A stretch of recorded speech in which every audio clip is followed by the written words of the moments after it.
real fire and smoke. Some of them are all digital, but there's a lot of moving here.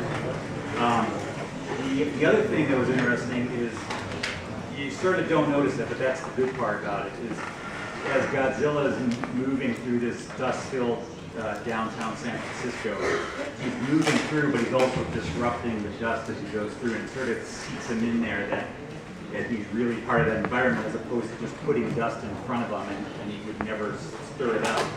So the way we did that is, rather than building a big dust cloud and stirring it up,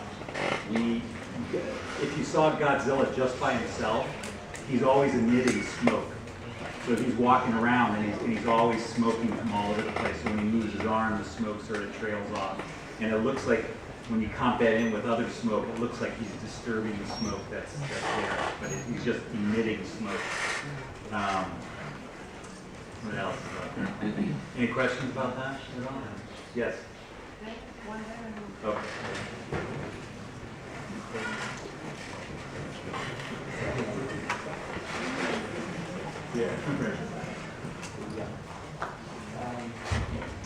Which talent you need to work on the world of cinema? And the second question is, what is worth watching today? Oh, well, I missed the first one. What style? What is worth watching today on the screen? The first question. First question. Which talent you need to work on cinema? Which talent do you need to work in cinema? Patience. No, because you have lots of people asking you questions and changing things, and you sort of have to be, prepared to move forward with your job, but you have to be prepared to go to plan B right away. It's always plan B or C, so you got to always be on your toes. Again, work with a bunch of people, be happy with what you're doing. It's really fun. It's really fun being on set. It's really fun seeing this stuff come out, but it's a lot of work. I mean, these are hundreds of people that did just these shots, and there's rotoing and painting out wires, and so they're sort of the unsung heroes of all this. I get to take the glory for it, but there's a lot of people working on it. So, and there's more and more jobs out there all the time. So, what was the second question?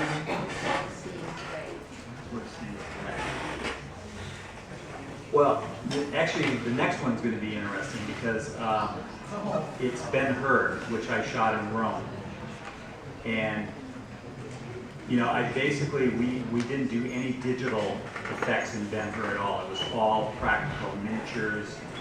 Even the people in the stands were little miniatures and things like that. So I'll go ahead and say that. We turn the lights. X was the company in Toronto that did it. They did amazing digital horses. The first test they did for me, I couldn't tell which was the real one, which was the digital one. So we knew, we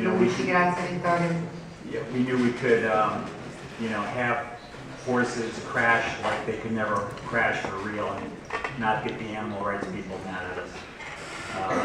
The digital people flying up in the air, and so they did an incredible job. All that dust was added later. So we're drawing to an end of our meeting. It's been amazing.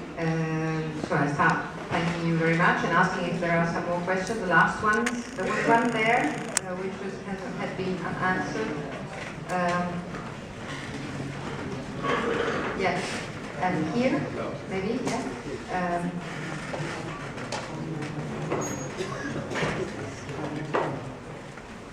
Salve, la mia domanda era su Godzilla. Sia la mimica facciale che il fumo, come ha detto lei, mi ha ricordato parecchio il Barlock per la Compagnia dell'Anello, e mi chiedevo se si era ispirato appunto al Barlock per realizzare Godzilla poi. Grazie.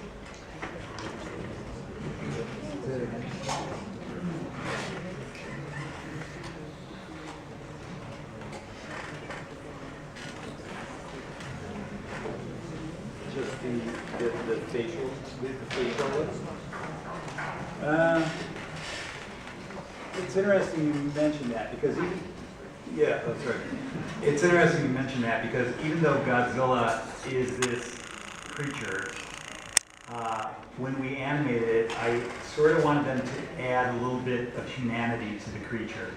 So I wanted you to feel sorry for him at times, even though he's always growling. I didn't really copy a person, but I would say make him look a little sad in here, you know. And there's other shots where you can see him sort of looking down. And, oh, sorry. There was one little connection in that I had Andy Serkis's company do some mocap for some of these Godzilla shots.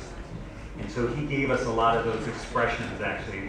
Same thing, we gleaned Godzilla from Andy Serkis. So he was playing Godzilla in this case. So, but he was a good study for us, basically, so we knew how to give him emotion. So he really deserves an Academy Award. He does. The last question here.